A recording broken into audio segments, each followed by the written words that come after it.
Oh, he was suspected of it. Like he Oh, had yeah, to, I would think. like he's they suspected of they it. thought because he wanted to buy a casino, and so they thought he was tied in with the mob because he was trying to do this. Anybody trying yeah, it's to a buy mess. a casino must be mobbed Anyway, up. we should start the episode.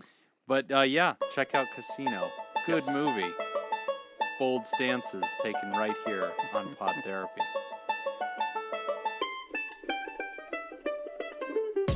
From fabulous Las Vegas, Nevada, this is Pod Therapy. Real people, real problems, and real therapists. You can submit your questions anonymously at podtherapy.net or email us at podtherapyguys@gmail.com. We interrupt this podcast intro to bring you an important public service announcement. Asking an individual to show proof of their vaccination does not violate HIPAA. Thank you. And now, broadcasting from the churn, that guy's Dr. Jim Jobin. I'm Nick God. Tangeman. It's time for some Pod Therapy. Oh, this again. But HIPAA.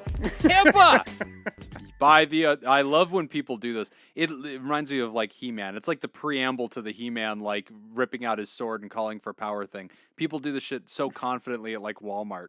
Like, by the authority of the Americans with Disabilities Act and the Department of Justice, you will be fined $750,000 for every infraction of asking me about my health. Like, oh, come on. My favorite is when they misspell HIPAA. Which honestly They is put hard. They put an O at the end. Yeah, a lot of people don't know the O. That violates HIPAA. Oh. Yeah, I love listening to people go on and on about that. So, public service announcement, that is not how There it you go. works. That's Saying not it how it violates works. HIPAA is as accurate. Yeah, pretty much. Yeah, Yeah. it does. Yeah. It does violate hippos. Yeah, well, is- you don't want to generally do that. Hippos. Not many people realize this. Yeah. Animal fact. Yeah. Hippos do not like sharing health information. No, No, yeah. they do not. Yeah. I challenge anybody to ask a hippo about their private health information. Yeah, they take practicing healthcare very seriously. They'll whoop your ass. I'll give you $1 million if they actually give you an answer. We should at some point, though. That might be a really good Patreon thing to do, like a deep dive into Hippos? into the that too. That would probably be really better than my idea. Actually, let's go with that. But no, it'd be fun to take do much. a deep dive into the Americans with Disabilities Act and explain how the waivers work. Like, because I've had a lot of people come to me and ask me for the mask waiver or whatever to cite some kind of mental health thing.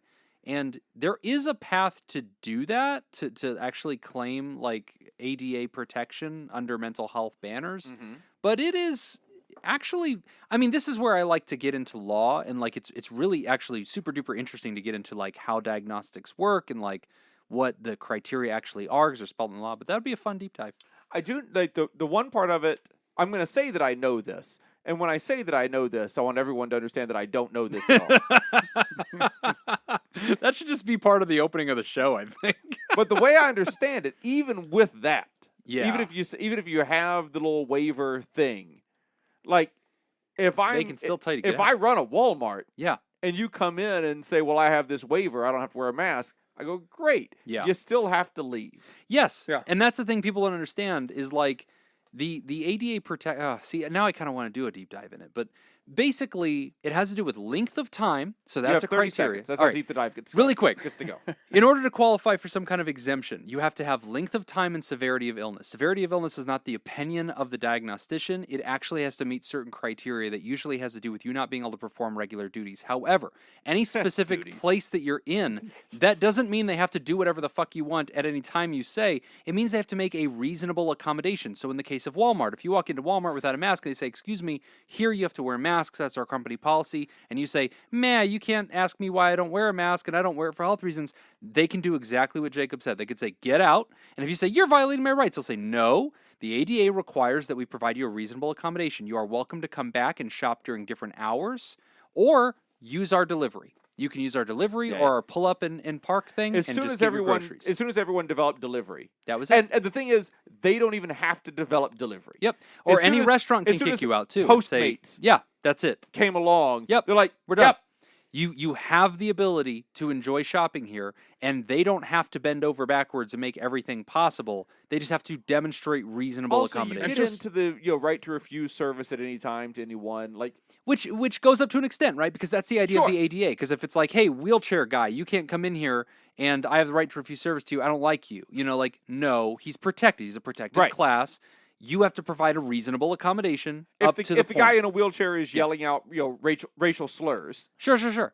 But like, Then, the same thing. Like, now you you're need to out. provide something for the wheelchair guy, so you have to come out there and go, hey, do you have a shopping list? We can take care of that. We'll get you whatever. Just for clarity's sake, because Yeah. we're kind of lumping two things in, and we're going to get letters if we don't clarify. The people are ADA is not the same as HIPAA. Those are Oh, two yeah, different sorry. things. Yeah, So those we are. just want to throw that out there. Yeah. You know those are two different things because they're two different sets of letters entirely. Yeah. They do share an A. There is that That's in true. common. In They do fact, share an A, is it? but- It's only one A. Is it two A's? Well, HIPAA. And one of them Ah, and one of them has tusks. There's that too. A lot of people don't know about that. Nah. Americans with Disabilities Act versus the. All right, let's see if I can do it.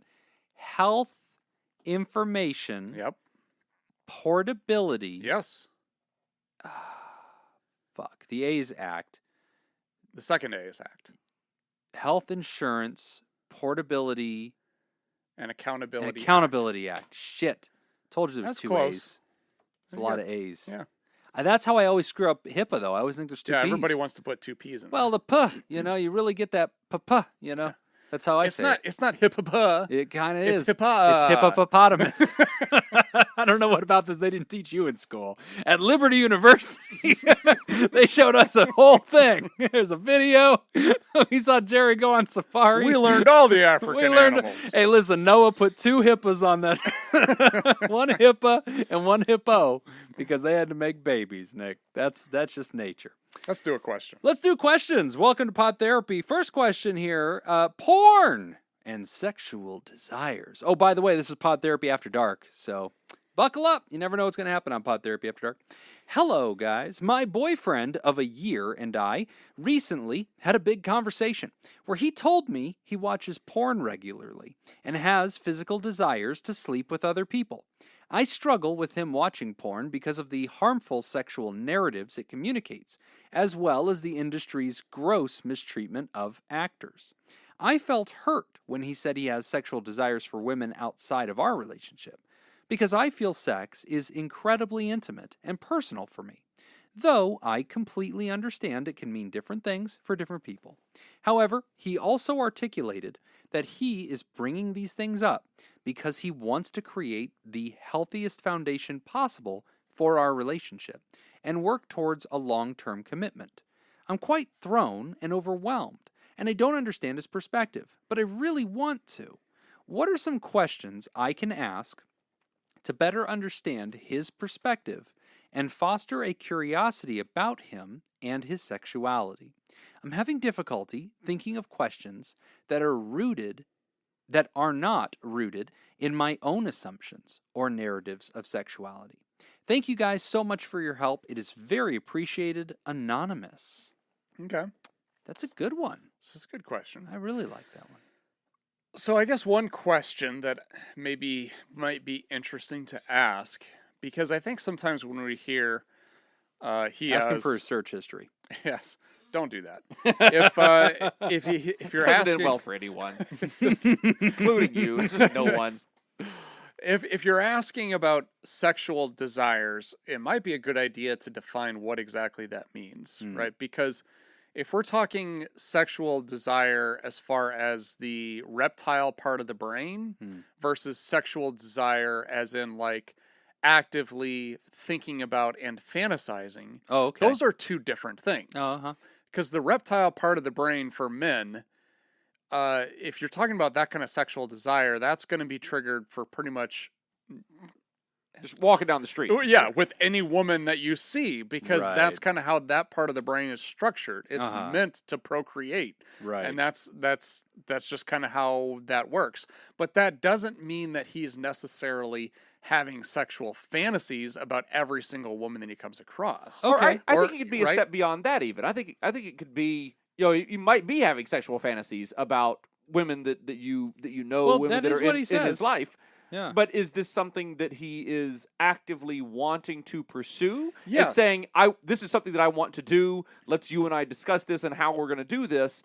Or is it just like, yeah, your friend's hot. Right. Okay, so we can say it would be fair to then to put this on three different levels. Yeah. Right? There's that A threesome, if you will. That or three-way. That's that immediate reaction that you wobbly get H. when you are driving down the street Devil's Triangle. and you see somebody, an attractive woman out jogging, right? There's that part of the brain that's just going to click, right? Yeah. It's Yeah. just, it's It's the part of the it's brain the- that causes your head to turn. right, exactly. And it's that reptile That part of the part's called the brain neck, that just actually. like, oh, attractive female. That's what you look at. But then there's the next step, which is then how do you react to that? Yeah. Do you like continue staring? Do you pull your car over and try to talk to her? Sure. Or do you continue fantasizing about that? And then there's the other part too, Do you where hit her with your after- car and then nurse her back to health? That's how you win a woman's heart right there, guys. That's the trick. You know, they want to see nurturer. Speaking from experience, she looks good after that. Yeah, accident. she's real she's fast. doing 3 well. blocks, I'd chase that She's woman. doing Good well. Lord. Yeah. She's done well. But yeah, and then there's the next level too, which is just kind of like you've dismissed it, Sure. right? Right. Or so I don't know. I because again, like you're going back and we're saying he expresses that he has sexual desires towards other women. Yeah. If Laura were to ask me, do you ever experience sexual desires towards other women? In my brain immediately goes to kind of that reptile brain. Yeah. Like, well, yeah, of course. That's natural. That's Sure. a natural instinct. Right. Now, but if she's asking me, do I have sexual fantasies about other women? That's a different question. Right. Or So- is that do I have the intention? Right. Is- Laura, Right, the answer yeah. is still yes. Yeah. Just so we're clear, Laura, the answer for Nick is still yes. Yeah. I mean, they're all the above, the same thing. But The I'm glad population we're we're getting talking about in Group A Yeah. and Group B Yeah. is the same group. into it. Yeah. The Venn diagram is a circle. But thanks for coming. Yeah. No, this is a really good question, and that's a great start to it. I think when the writer says, "Listen, you know, my partner has come to me and said." I'm letting you know I do participate in pornography. I do use that. The writer's saying, Can I jump in real quick? Because Yeah. I think you're kind of distorting it a little bit. Okay. He didn't come to her and say, hey, this is what's happening. Okay. My boyfriend of a year and I recently had a big conversation where he told me he watches porn regularly and Okay. has physical desires to sleep with other people. Oh, okay. I did not interpret it that No, that's way. fine. I accept your apology. I wasn't apologizing. No, it's but fine. I No need to grovel. It's really not a sounds big like they deal. were having a discussion and it came up. I don't think he What came called up? What popped up, man? I don't think he called like a meeting and said, "Hey, I have something I need I think to that's tell kind you." of what he did. I don't know. All right. All So right, anyway, whatever. Let's assume that boyfriend is being honest about this and saying, "Listen, I use pornography, and also and this is a good question that you're asking, which is like when the boyfriend says, "I have desire for other women." You're asking a good question, which is like, all right, help us understand that, right? Like, what do you mean? How far do you want to take that? I'm going to go ahead and go on the over and say, I think that boyfriend is trying to say, I'm letting you know I use pornography. I don't have any qualms about that. But I like honesty. Man, and the so I'm phrase being honest. use pornography makes me very uncomfortable. Utilize, should I say? Make Watch. use of? Yeah, there's that. I mean, does anybody just watch? I'm just Use saying. pornography is a terrible phrase. You know, I'm just saying. It does make you a Utilize. little queasy. doesn't it? No, It's kinda no. I like, feel like I need a shower. Yeah. It's just the right way. So somebody is making use of a medium of eroticism. And then, Oh, yeah, that's better. yeah, there you go. I like to use the King's English. Yeah, that took the creepiness out Yeah. of it. Yeah. And then I think that the boyfriend, I'm going to go with the over. I think the boyfriend's saying, and I'm letting you know that I would like to have some form of an open relationship. So I think I that- did not get that at all. No, from that's fine. this. I know you didn't. Oh, I know you didn't. okay. No, I All said right. I'm We're- taking the over. Oh, Yeah. okay. Jim All is right. going So to we're the taking I'm nth answering degree. it. Yeah. Okay. I thought yeah, I liked that your makes answer, sense. so I'm just going the other way with it. Gotcha. That way it's full. Okay. So yeah, no, I had no problem with your answer actually. So yeah, if you're going that direction, I like what the writer's saying here, and I really give you a lot of respect, writer, because I like the way you're framing this. It's very self-aware, and I think very modern of you to say, I need to be careful about my sexual narratives. And I like that phrase. Well, I in like that the two of psychology. them are having these conversations, It's too. great. Yeah. Yeah, Yeah, it's huge that you guys are having it. But I like that you're writing to us and saying, I think a lot of people would be tempted to write us a letter on this topic and say, how do I tell my boyfriend that he's bad and he's wrong and I'm against this? And that would have been fine. But Women know how to do that without us telling them. yeah, they don't need much from us anyway. But, in this case, I like that the writer's saying, hey, I want to be cognizant of my narratives, right? Maybe you grew up in a religious tradition, and maybe even if you're not with that tradition anymore, maybe you're aware that that has imprinted on your sexuality. And maybe you're looking at this and going, wow, I'm immediately recoiling from him telling me this, but he told me this in an honest way, in an unashamed way. Should I assign morality or Well, guilt to any of this? Like a step beyond that, even like I know a woman who is extremely anti-pornography. Okay. And she grew up being sexually abused, and she looks at pornography as as the industry, and I think the writer kind of mentioned this a little bit.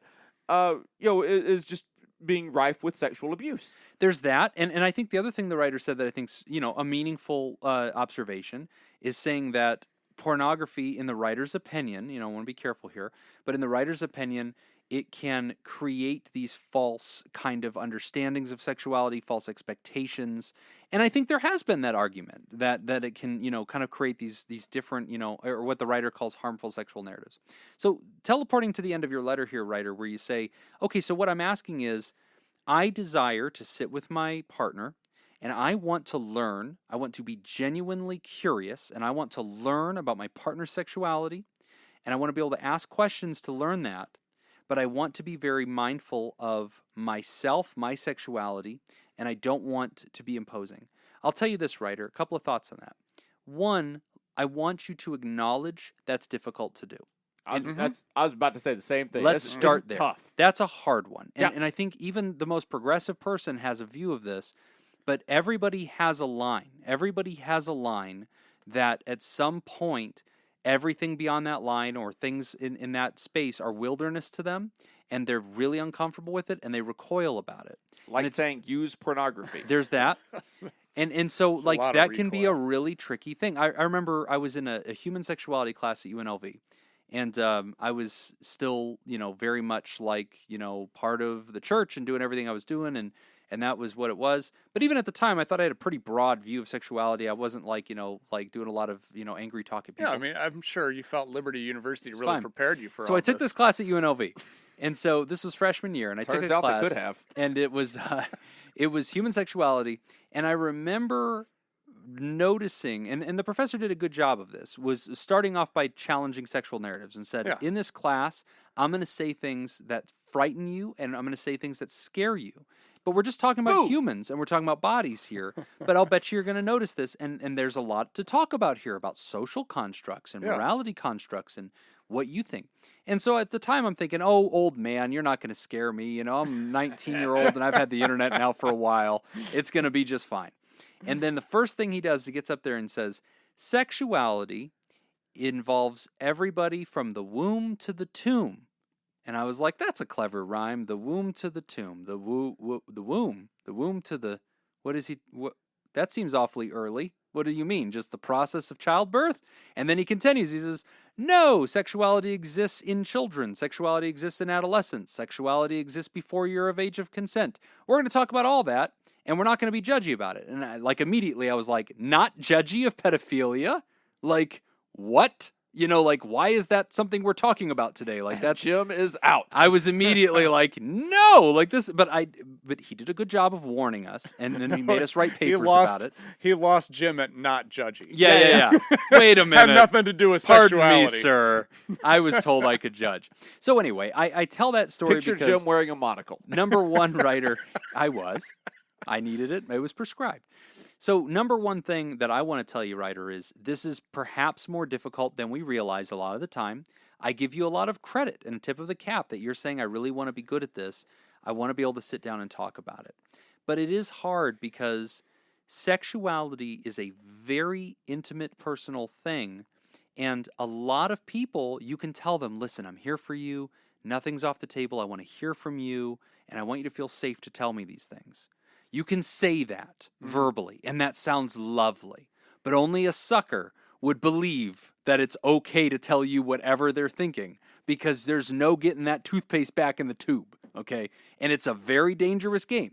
So if your boyfriend doesn't feel safe talking to you because you do have opinions, and even though you're coming to him earnestly and you want him to share, you can't force that, writer.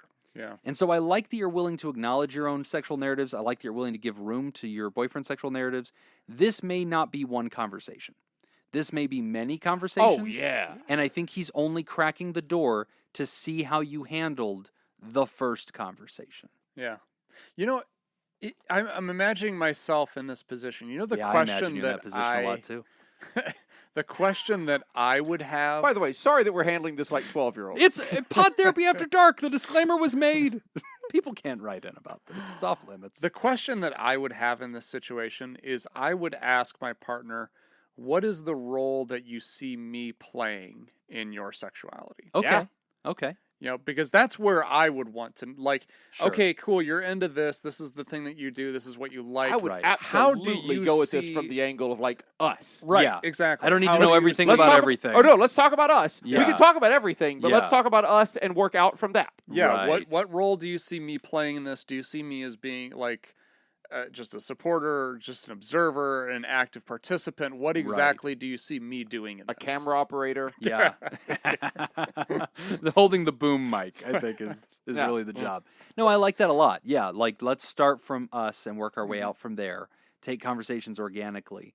And then, writer, last thought, you know, for me on this topic, because it's a tricky one. And, you know, there's not a pre-designed set of questions. But on this topic, because I do think that there's use to this, there's a lot of websites now and apps and things like that that allow people to That have pornography. that allow couples to indicate sexual interest in the app, and then the other person can do Oh. that too. Yeah, you've talked about this I forgot what it's before. called, but yeah, there's a lot of these. You can look at them up. It was years ago we've talked about this. That was like season 1, man. That was like season 1. I hope that was helpful. Yeah, I hope it was helpful. But yeah, there's a lot of these. What and does this website do? So here's what it does. Like, let's say Jacob and I were going to do the quiz together. And, you know, if you're open to it, I'm open to I was it. gonna, You know, just throwing it you out know there. what? I was gonna Google it, but this is a work computer. Yeah, no, this will be fine. Just type in whatever you want, man. So, like, what it would do is, like, person A, so it would give both people a survey, and it would just basically list sexual acts, and it would say, you can choose between, yes, I love this, I'd be open to it, I have, you know, no opinion about it, or I'm a hard no. Okay, and so each individual would do Like this quiz. jumper cables. Yeah, and pretty much the pantheon of sexuality. Right. You know, like it's not as into every dark alley that there is, but you know, the map is there. Right. So it goes through all this stuff, and both partners indicate all this stuff. And they also have pen and paper sets that do this too. There's just tons of them. But essentially, what the app would do that was really neat is it would then receive both people's answers, and then it would not show each other the answers. Instead, it would show only those things that both people marked affirmatively. Either they said, yep, I'm into it, I want to do that, or it said, I'm open to it. If you marked, I don't want to do that, or I don't like that, or just whatever, doesn't show up. it just won't even show up.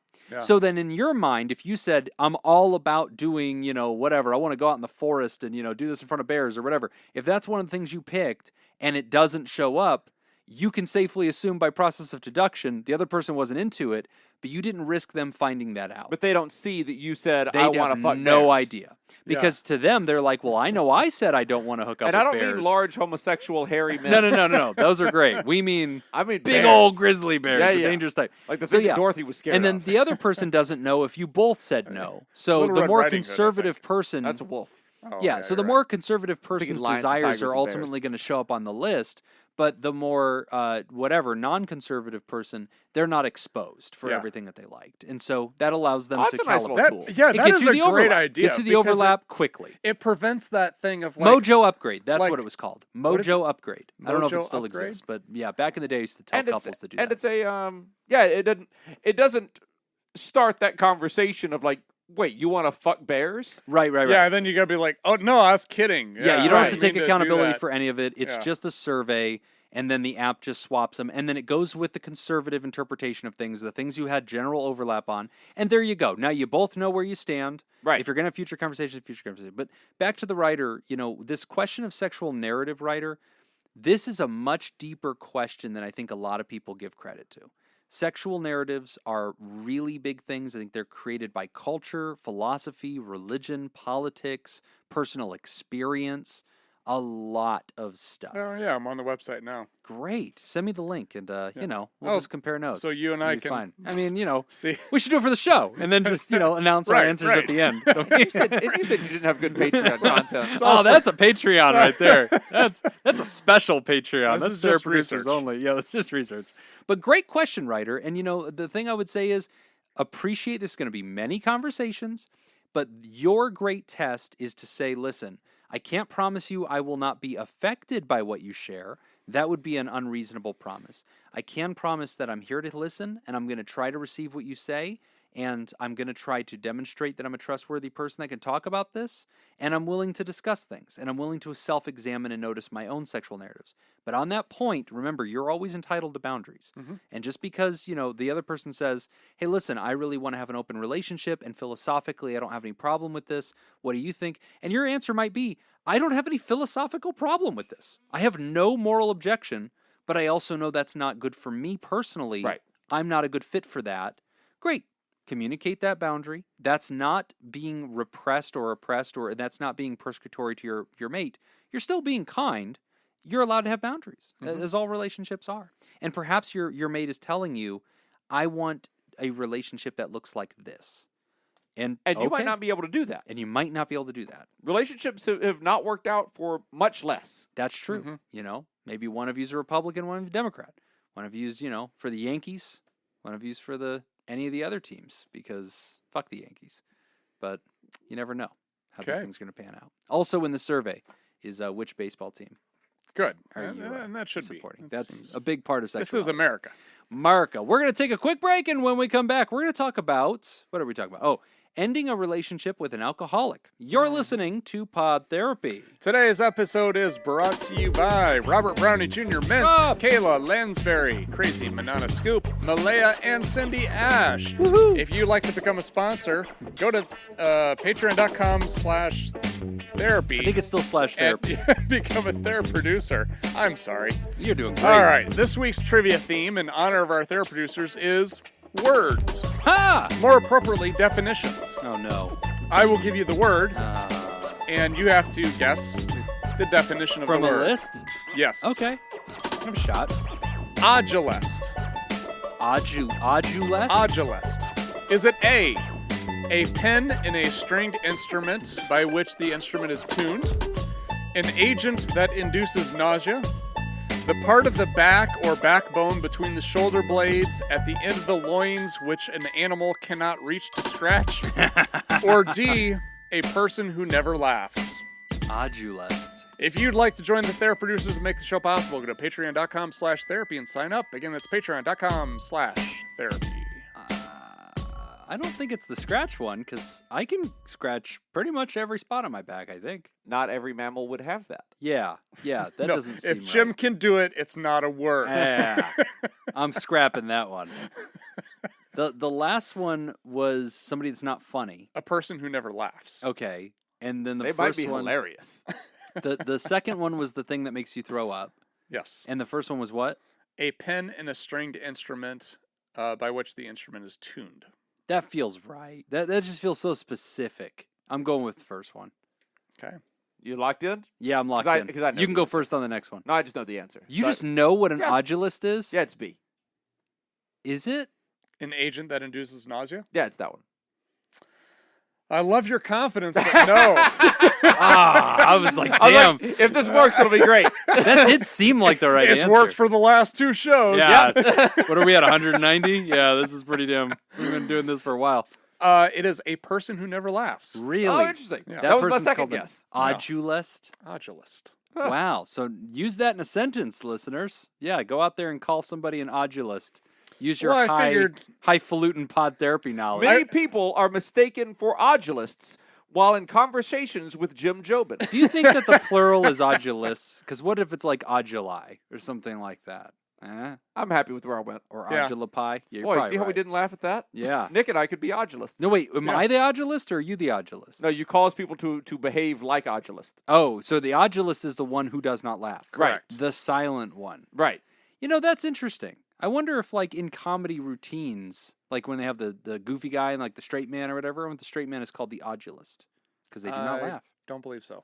But Jimmy and the Odulist. That family, Jimmy and the that Odulist. very famous comedy duo, Jimmy and the Odulist. Ending a relationship with an alcoholic.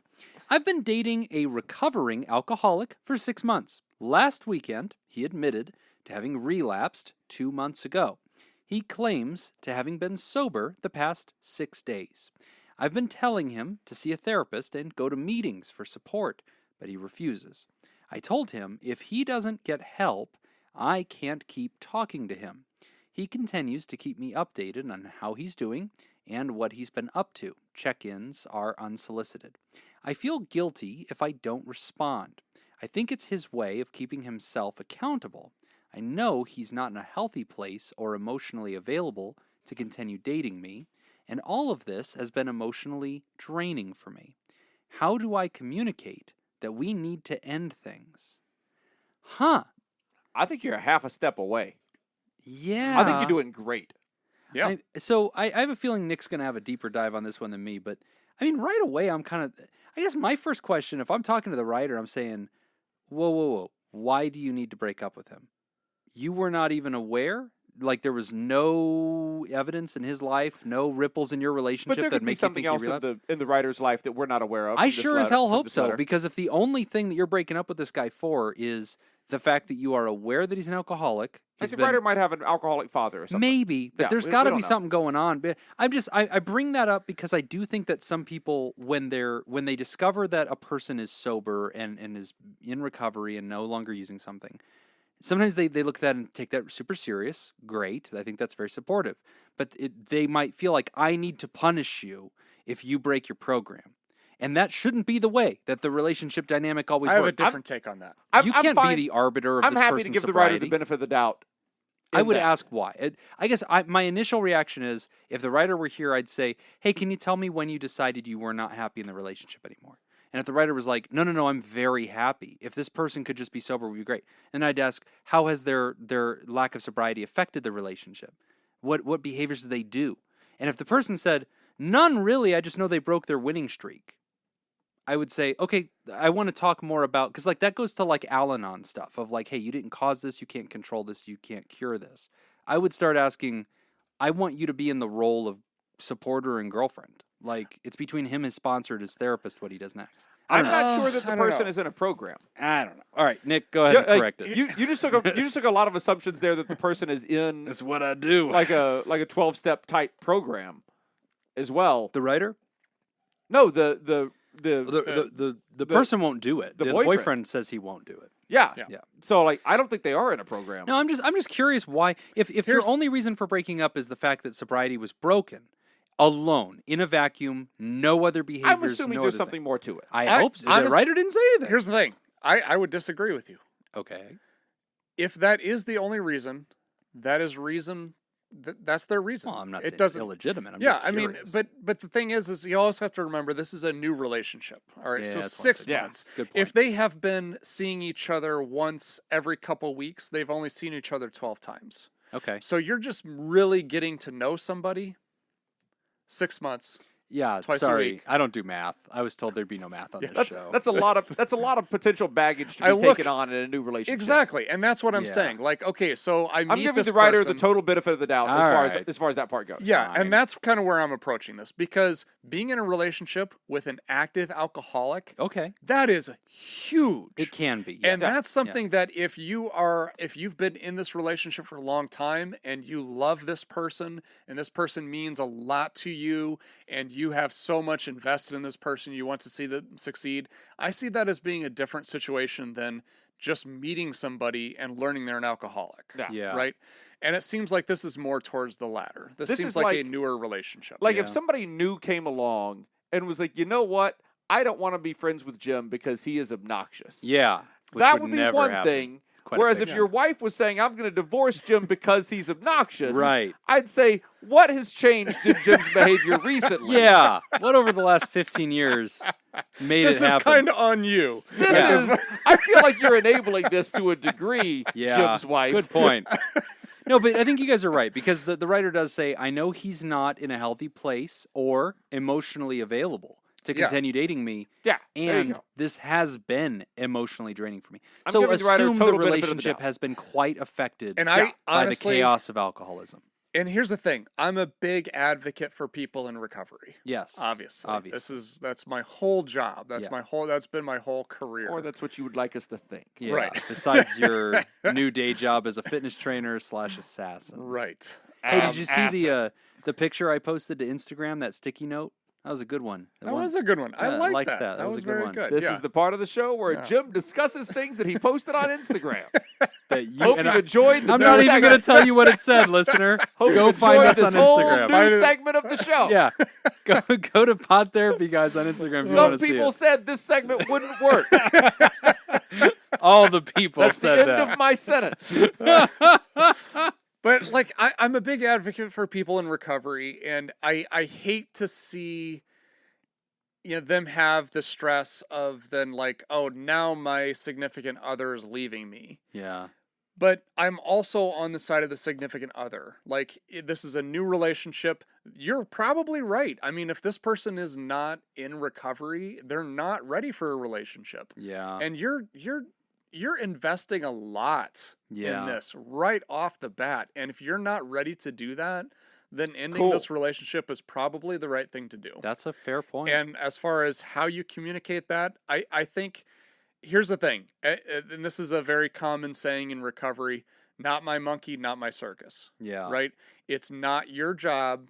If he is using you as a support and you are the only support he has, that's not your problem. Right. He needs to find support. He needs to get involved in a program, whether that be a 12-step based program, a spiritual based program, or a smart recovery, or a rehab, Yeah. what therapy, anything like that. Not your job. It's got to be him that takes on that initiative to get that done. And you can't hang in there just because you feel bad. Good point. Or you feel obligated. That's not fair to you, and it's really not fair to him either, because it Yeah. prevents him from really getting his own support. Well, and I think you and I have also seen this pattern when we think about the constellation of personality traits and behaviors that often accompany chemical dependence.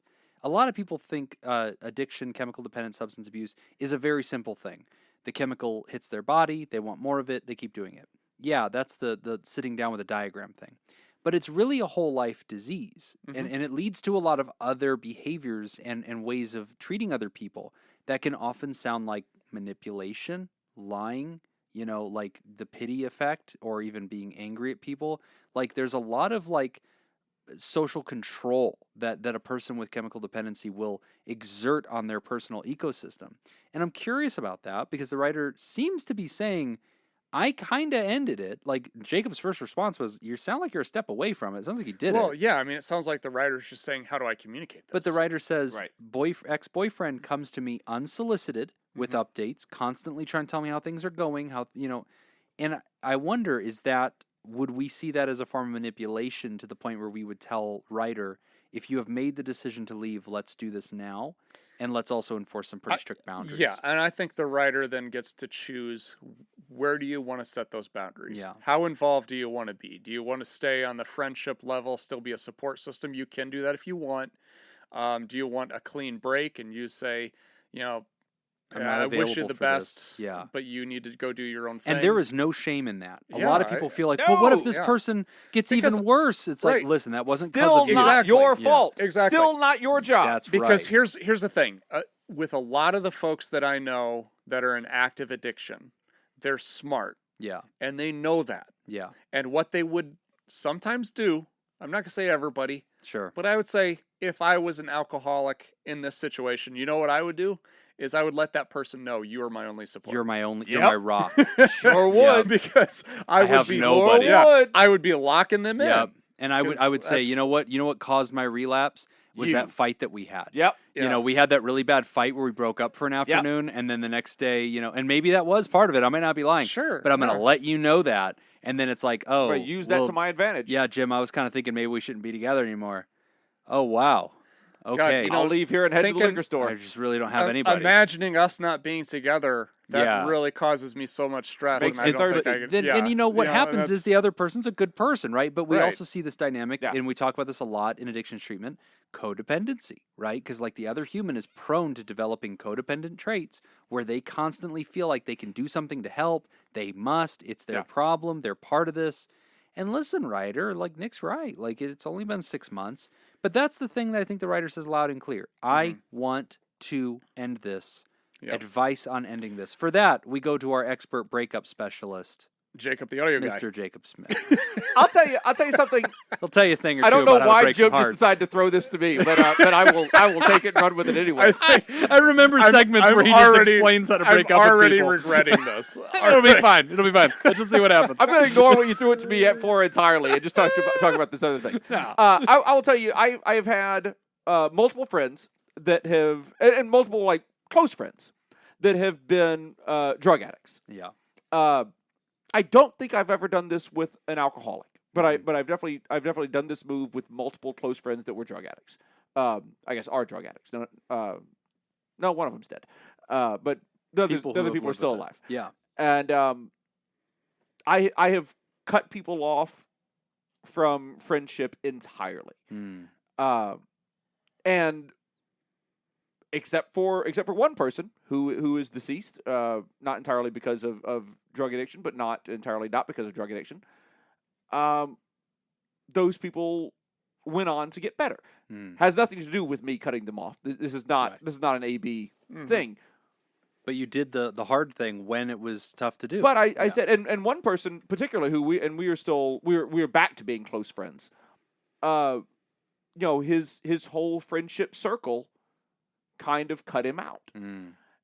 And that ended up for him being a very good thing. Yes. Yeah. It ended up for him being something like he ended up moving back to his as a mid-30s adult, moving back to his hometown, being close with his family, reinvigorating that familiar relationship with his family, and turned out to be part of the thing that kind of kicked him in the ass to get him into recovery and to get him into and he went into what do you call it? Rehab?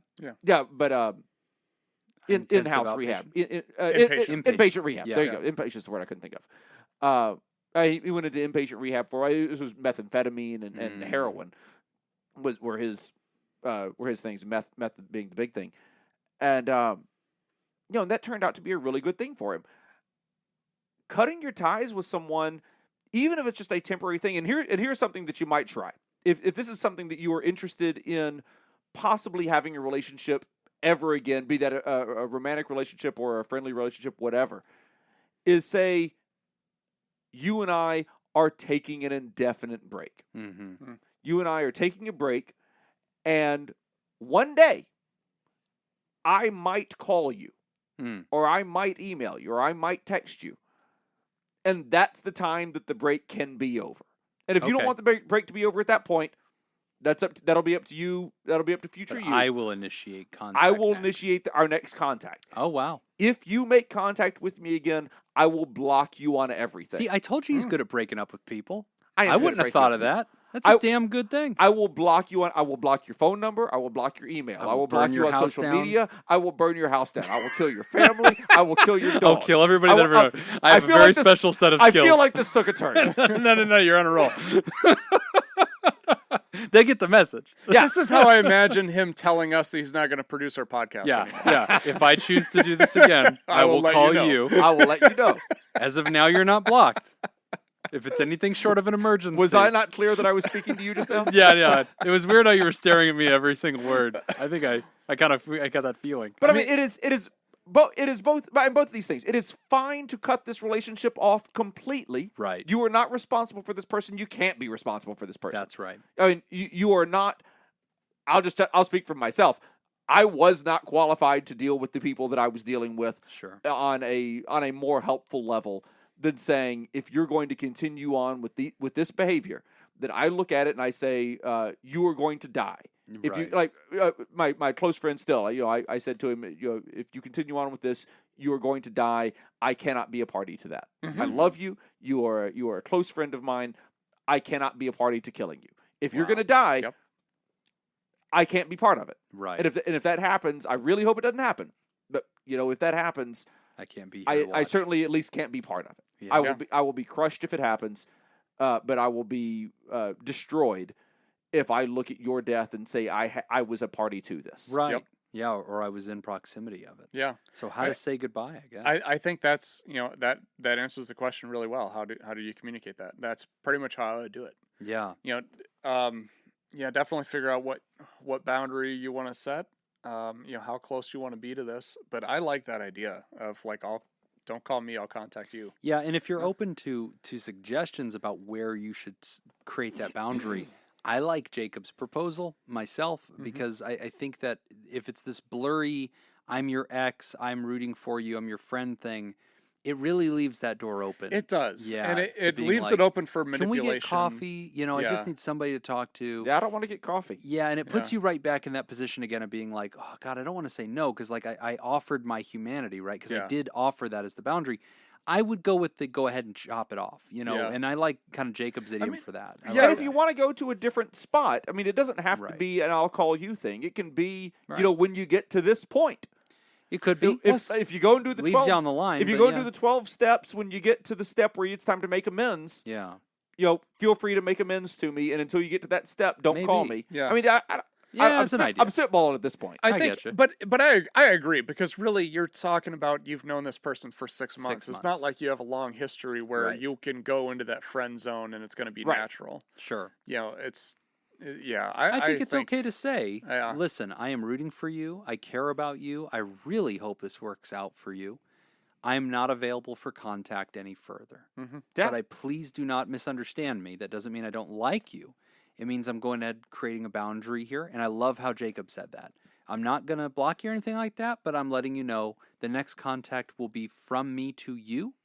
And then you can pick it up from there, but I'm not available. If it's an emergency and you need to contact me, I'm a person. You can contact me in the case of an emergency. Sure. I'm a person. If I look at it and say this was not an emergency, that'll be it. You're cut off. Yeah, and if you don't want to pull out the talons and take it that far, just letting somebody know I'm not available for any further communication with you. I care about you. Good luck to you. I'm rooting for you. I hope you get healthy. If they say, "Wow, I really," and they might get manipulative or whatever. And you didn't say that ex-boyfriend was manipulative, but you're trying to find the courage to just go ahead and do it. And I'll tell you, half measures avail you nothing. Go ahead and do it. Lop it off in one fell swoop. And then we're all three telling you, don't have any guilt about that. It's okay that you're a human and you have empathy. No room for guilt in this. You're doing the right thing. As Jacob said, sometimes, and this goes for everybody in the audience, sometimes the kindest thing you can do to a person in active addiction who refuses to get help is to give them the dignity of risk, the freedom to fail, and remove yourself from it. And it really, and for me, honestly, it was selfish. It was absolutely selfish. Because I looked at these situations and said, and really I had this talk with myself, if I can look at this and say that I was a party to your death, I don't know how I can live with myself. Yeah. That's it. Yeah. I can't be in the vicinity. If you die, then there are lesser things than death. If you ruin your life, if you are homeless, if you are unemployed, if you lose your job, right? I will feel guilty that I helped you lose your job. That I don't want to watch you implode. Yeah. Yes, that's. I mean, there are less things than killing yourself with alcohol. An analogy that I always used to use, and then we'll move on, but I think this is apt in this situation. The analogy that I always like to use when people in early recovery had to separate from their using friends, because oftentimes what would happen is a counselor will say, you need to drop them. They're dirty. They're terrible people. You need to get away from them. And I always hated that because when you say that, they're going to come to the defense of their friends. And I don't know their friends. Sure. Their friends could be great, wonderful people. Right. They're just in addiction. You only know them to a degree. Exactly. Yeah, right. So the way I always like to explain it is I always like to explain that you're walking a path and you've chosen that this is the path you're going to walk. You're walking that way. They're choosing to walk a different path. Yeah, it's a fork in the road. Yeah, And we're not saying they're bad people. We're not judging them. Nothing about that. But you have to understand that they're not walking the same path you're walking. Right. And to continue to try to merge those paths together, Cannot happen. It's going to pull you onto their path. Yes. They're not going to come. If they want to come right. join you, great. Great. But See they you at have the to. meetings. Yeah, Yeah. but they have to walk that path. Yeah. And you're not leaving them behind. They're choosing not to follow. That's So it. you have to do you have to go your direction. And if they're not on that same path, then that's the choice that they make. Yeah. Well So said. that's all you can do. Good luck, writer. Yeah. Keep us updated. Let us know how this one turns out.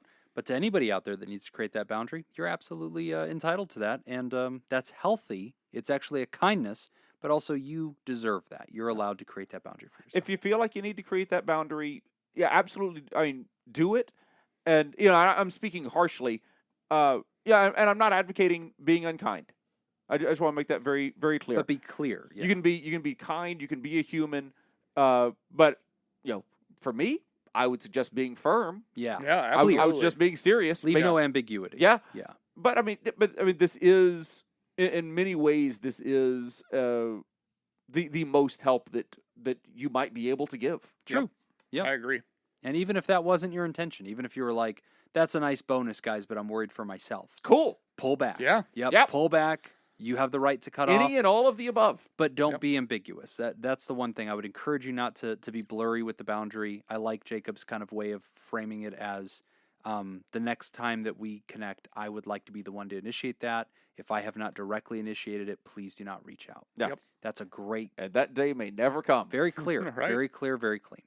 Great question, writer. Reach out and let us know what's going on. We will take a short break, and when we come back, we're going to wrap up with inherited trauma. That's a good one. You're listening to Pod Therapy. Today's episode is brought to you by Robert Brownie Jr. Vince, Kayla Lansbury, Crazy Manana Scoop, Malaya, and Cindy Ash. If you'd like to sponsor the show and become a therapy producer, go to patreon.com/therapy. What was the first word? Oligarch? Oligest? That was Odulous. oligarch. Yeah. Go Odulous. with oligarch. Super close. Second much what word that is I'm just impressed that he pulled out a different word. I know. biblioclept. Oh, that's obviously somebody that steals books. Is it A, one who steals books? Is it B, to have been taken from a book without reference? Oh. Is it C, having left somewhere abruptly? Or is it D, humorous, excessive admiration for Shakespeare? Oh. If you'd like to join the Therapy Producers and make the show possible, go to patreon.com/therapy. Well, I obviously called dibs on first one. What was the last one? Humorous, excessive admiration for Shakespeare. Excessive admiration. I feel like for the second Shakespeare. one was reasonable. To have taken from a book without reference. Okay, so plagiarism. Biblioclept. So it'd be like another word for plagiarism. Oh, that does sound solid. Yeah. For parody, I'll go with B. I like that. What's the real answer? You're going with A? Yes. A is And A just feels obviously too obvious. I'm hoping that the game is not that obvious. The game is that obvious. Yay! It is A. Yeah, one who steals books. There you go. I thought for Man. sure you guys were gonna be like, that can't be true. Yeah, Well, it did work on him. Yeah. Yeah. The I mean- only reason is because I said it out loud. Right. The only thing that I thought was A. Yeah. Yeah. A was the only one that makes sense. Yeah. Yeah. Yeah. Good one. All right. I really wanted it to be D. Oh, yeah. wanted to That be would the have been Shakespeare one. fantastic. Has That to do- actually, so all of these definitions I did take from something, Oh, So okay. there they is something are- that exists. That yeah, is that. they're- That's good. Good. but I couldn't tell you what it is. Shakespeareophile. No, probably. it was a really strange word. Had nothing. It seemed like it had nothing to do with Shakespeare. Oh, that'd have been a good one. Way to ruin trivia again. Well, there. while Yep. he reads this question, look that word up. Yeah, I want to know yeah, what that word is. Inherited More trauma. interested in that. Hey guys, recently I was talking with my therapist and describing how in school I never really had many friends or enjoyed the culture at the school I grew up in. I also described how my father in particular raised us to be ready to fight if we needed to, encourage self-defense, and to always be ready for something awful to happen. He and my mother were always kind and supporting, and nothing bad ever happened, but my therapist said it seems like I had undergone some trauma. I know I'm missing huge chunks of detail here, sorry. My father, however, worked in a steel mill in the 60s and was the son of a cop who surely had traumas of his own. Is it possible that part of my trauma in life may have been through internalizing my father's thoughts and messages from his trauma. Could I have, in a sense, inherited his trauma? Thanks, my pronouns are they and them. This is a really, I like this question It is a good because it kind of touches on something that has been a little bit of a pet peeve of mine. Okay. And Pets. I'm really, Those pervy pets. those, they peeve me. Yeah. I'm really wondering what your take on this is. Okay. Okay, but I think sometimes, okay, so we've spent a lot of time in the last decade of becoming trauma informed when Yes. providing care, Yes. which is awesome, Yes. which is amazing. So essentially what trauma informed care is we treat everyone as though they have a history of trauma. We don't know what it is yet. Right. Okay. Right. So because there's no harm in that. Yeah. Right. If we're wrong and we treat somebody as though they have a history Worst of trauma, case, we were gentle. nothing has happened. Right. Yeah. But if we treat everybody as though they have no history of trauma, then we Right. actually damage people because Yes. we're not sensitive to that. Right. So trauma informed care has been amazing. It has been a wonderful thing. However, I think one of the things that has happened as a result is I think sometimes clinicians try to find trauma where trauma doesn't necessarily exist or it doesn't necessarily present itself. Yeah. I've heard this from people before where they say, you know, I know that you can experience trauma and actually have forgotten it, which is true. Mm-hmm. That does happen. Sure. But I've heard people have been in therapy where the therapist tries to find the trauma. Oh, like repressed trauma? Right. And memory, like, restoration? Right. Oh, that's bullshit. Right. Yeah. And that Oh, really Yeah. Oh, yeah. That's And- bullshit. but sometimes it's And a not like dangerous game. but sometimes it's not obvious. Like Right. it's not something obvious, but it's something that like they plant a seed Yes. in the patient to say, you know, are you sure there's no trauma? Are you sure Right. there's not? So then the person starts thinking, oh shit, is there? I don't Right. know. And it's a subtle dance. Yeah, and so it kind of sends somebody down this hole to try to find trauma. Right. So I'm not saying that's what your therapist is doing, because No. honestly, what it sounds like what your therapist is doing is your therapist is saying that they're seeing some things that are consistent with somebody who has experienced trauma. Yes. Doesn't necessarily mean you have experienced trauma, but you're displaying symptoms consistent with it. Yes. Okay, so that's my thought.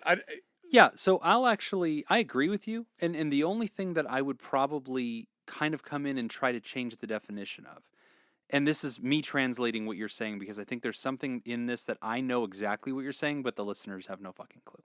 But here's the thing that you have to understand about what Nick's saying. When Nick and I hear the word trauma, we have a very specific understanding of that word. We spent a lot of time understanding what that word means, right? And so whenever people throw that around, we in popular culture, Nick and I have to understand there's like lowercase t trauma, right? And that word can mean lots of things now. And then there's also this level of trauma that we're talking about when we talk about trauma-informed care. We're not talking lowercase t trauma. We're talking capital T trauma.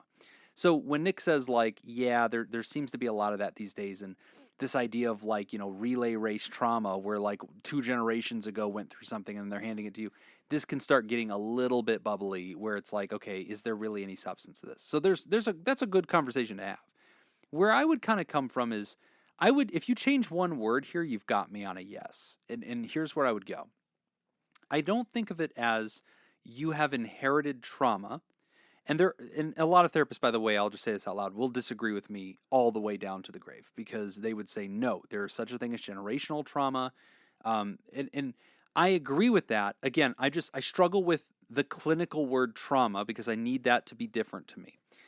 If you pick a different word, let's take slavery. Okay, let's take African-American treatment in the United States of America. Do I think... this is making me very It's going to be fine. Jim. No, don't worry, buddy. Don't worry. Hold on. Jacob's got that big red button. He's opening up the glass case. It's going to be fine. You turn the key. Okay, it's fine. If we just hit this thing, we'll nuke the whole tape.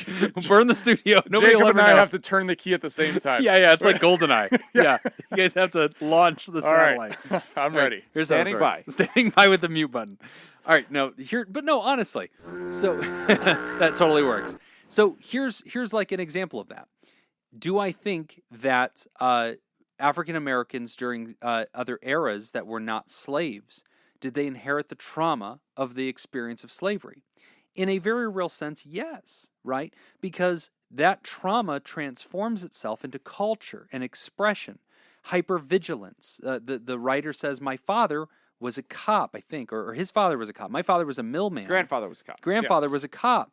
Dad was very hypervigilant. Dad was always telling us to be on guard and be ready. And at a moment's notice, you need to protect yourself. And I'm going to teach you how to use hand-to-hand combat in case you do. Well, why is Dad so hypervigilant? Why is Dad always looking for bad guys? Why is Dad always ready for at a moment's... Dad worked at a mill. Okay, but Dad's dad was a cop. Yeah. And Dad's dad saw some shit.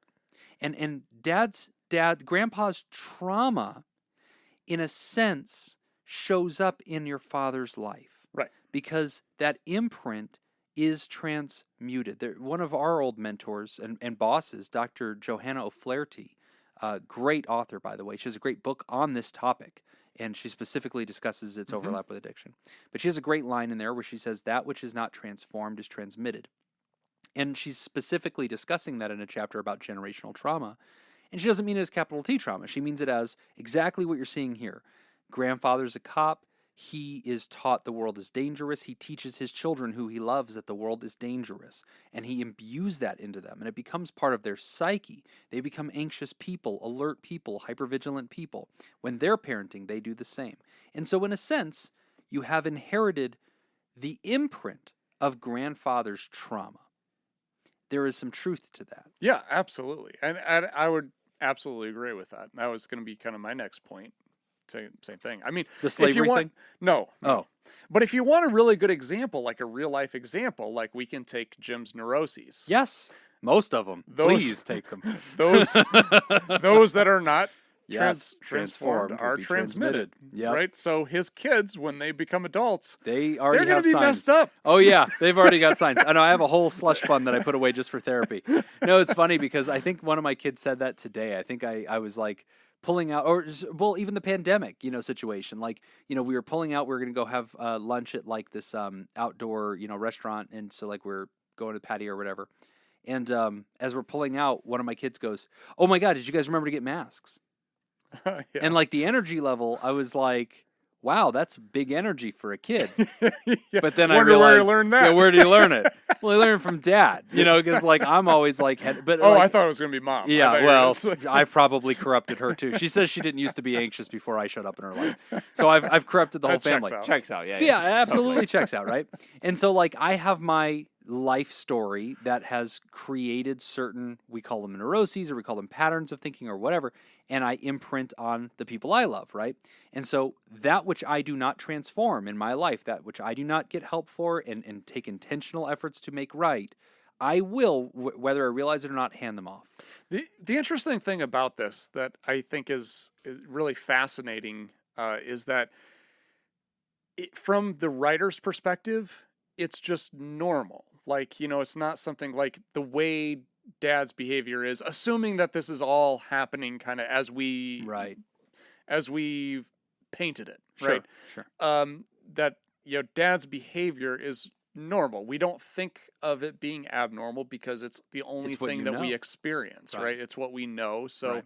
so you don't really see these things until you kind of get into therapy and you kind of start processing some of this and you realize like, Yeah. oh, really? Yeah, not everyone's dad does that. That's Right, Oh, right. I didn't realize, And then you connect kinda- dots. Oh, well, that's probably why I think this Yeah. way. Yeah. So whether you call it trauma or whether you call it, whatever it is, it's Sure. just kind of learned behavior or whatever. It does have an impact generationally. So yeah, I think there's something there. Yeah, no, it's a downriver effect. That is true. And I do think that there's something handed off. I think that we can get itchy when we start using that word trauma just because it can have so much meaning in our society and clinically it has specific meanings. But at the end of the day, writer, if you and your therapist are whatever language you two have adopted to discuss these things, that's for you. That's for you guys to discuss. If you're using the same lexicon, great. And from what you're describing, sure. Is inherited trauma the way you're describing it a thing? Sure. I would use different words. I would say it's the imprint of generational trauma that can turn into culture, that can turn into family systems theory. It actually has a lot to do with family systems theory. But yeah, I think the concept holds that yes, there's this handing off downriver generational thing from initial traumas that we do see. And you could look at World War II. You could look at the Holocaust and like survivors of the Holocaust. What they went through fundamentally changed them. Then they go off and raise their families. And there's an effect, right? And you can see that effect probably multiple generations down the road, that people are still behaving in certain ways and reacting to certain things, even though they never went through that thing. Yeah. But it's just part of the baked-in DNA of their culture. The example I always think of, too, is like grandparents who lived through the Great Depression. Right, and how saving foil and how that caps. Impacts the next generation. They're frugal. They're frugal and always anticipating that something bad's going to happen. Yeah. And it's like, well, okay, you're acting like somebody who's been traumatized by this. Well, I didn't live through it, but my parents did. Yeah. Okay, great. And it can constantly turn into culture at some point, or whatever we call a family system. Great question. Yeah. So here at the end of the show, real quick, I want to read a response letter that we got, and then we'll wrap it on up. This one comes from Tess, and it's titled Paternal Affection. Hey, Nick and Jim. I'm currently listening to episode 177 with Laura's letter about absence of a father figure. This led to Jim bringing up the subject of paternal/masculine love and affection. It made me think of my relationship with my dad and a relatable experience I have with him. My dad is the best. He's the nicest person on the planet. He's too nice even for us nice Canadians. He's been a wonderful father to me and my sister. My sister is not his biological daughter, but he is her dad and the only dad she has ever known. He was never a guy who expressed his feelings much. I don't recall a lot of times he would say I love you to me or my sister when we were kids. He would dole out hugs and laughs and do things for us, which was his way of showing love, and we knew that. I don't think we ever felt unloved. In the last 3 years or so, I've noticed at the end of phone calls or visits, he has made it a point to say, I love you. Hearing Jim draw attention to the nature of paternal love, going largely unnoticed or unappreciated, made me realize that it really stood out to me when he first started saying it. It almost felt awkward to me, as though I was worried he was saying it just for my benefit, and was uncomfortable himself, even though there was no indication of that. As time went on, I've noticed how warm and fuzzy hearing him say, I love you, makes me feel, even though there was never a time I thought he didn't actually love me or my sister. I cherish those few words as much as I cherish all the other things he says and does for me and my sister. It struck me when Jim started talking about paternal love and affection, and it just reiterated how incredibly powerful the actual words can be, even when the feeling has always been present. Thanks for all you guys do, Tess. Thank you. From Appreciate Canada. the feedback. Always love hearing letters about past episodes and getting people's feedback. Remember, if you ever want to comment on episodes or be a part of a discussion about episodes, patreon.com/therapy.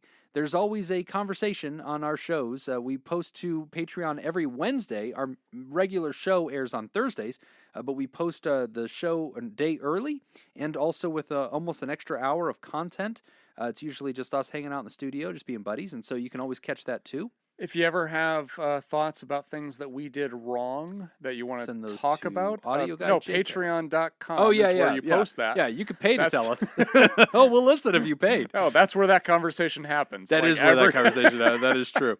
Yeah, if you ever want to be a part of the notes committee. Which, by the way, don't stop if you're the ones doing it. It is entertaining. Nick's reading it. It's great. Yeah. Yeah, if you ever just want to be a part of the conversation of everything Jim did wrong, go to patreon.com/therapy. You can add your thoughts. Weirdly, or Nick and I don't like pop this. up on there very often. Not a lot. No. If you ever have your own responses, you can always send them to us at PodTherapyGuys. Probably because I'm writing most of them. You probably are, under all your pseudonyms.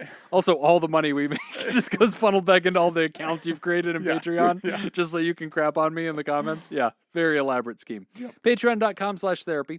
As we record this today, no new folks to thank, but if you'd like to hear your name mentioned in the show, jump in for as low as $1 and be a part of the projects that we do in supporting mental health. But of course, we always want to thank our bosses, the elite Saccharin, now it's Saccharin, 16, the mysterious and shrouded Illuminati members of our fan club, the Thera producers. Thank you, Smitty Scoop, Jake Schneider, Robert Brownie Jr. Mint, Kayla Lansbury, Judy Schneider, Nathan's Hot Dog Scoop, King of Student Loan Debt, Dr. Ben Don, Crazy Banana Scoop, Mason Miller, Scott Jameson, Carolyn Albert, Leon Kassab, Kevin Chamberlain, a.k.a. my unofficial dentist, Malaya, Richard Macy, Cindy Ash, and Lord Colin Stewart. If you'd like to hear this episode uncut and unedited, You're probably wrong. and to show our No good reason spontaneous to do that. side projects, go to patreon.com/therapy. And thank you for supporting mental health. And happy birthday to Lord Cullen Stewart. He just turned 21. Or he's about to. I think his letter said he's about to. By the time this comes out, maybe he will. That's all time we got for this week's session. We want to thank our landlords, Matt Madling's Ice Cream Social Podcast, and thanks to those of you who contributed to our show today. We really appreciate it. Remember, pod therapy isn't something you should keep all to yourself. Share this episode with someone who needs it by opening this episode's description in your podcast app and copying and pasting the link we provided into your social media. Don't forget, you can find us at facebook.com/podtherapy, on Twitter @PodTherapyGuys, and at patreon.com/therapy. Would you like to submit a question to the show? Ask anonymously at podtherapy.net or email us at podtherapyguys@gmail.com. I'm Nick Tangeman. I'm Lefty Rosenthal. Thanks, and we'll see you for your appointment next week. Bing, bing. In the movie, his name is Sam. Yeah, they changed the names. And Ace. Sam Rothstein. Yeah. And then Nikki Santos. Nikki something or other. Yeah. Joe Pesci's just the same guy. Like, he is the same guy in Goodfellas that he was in Casino.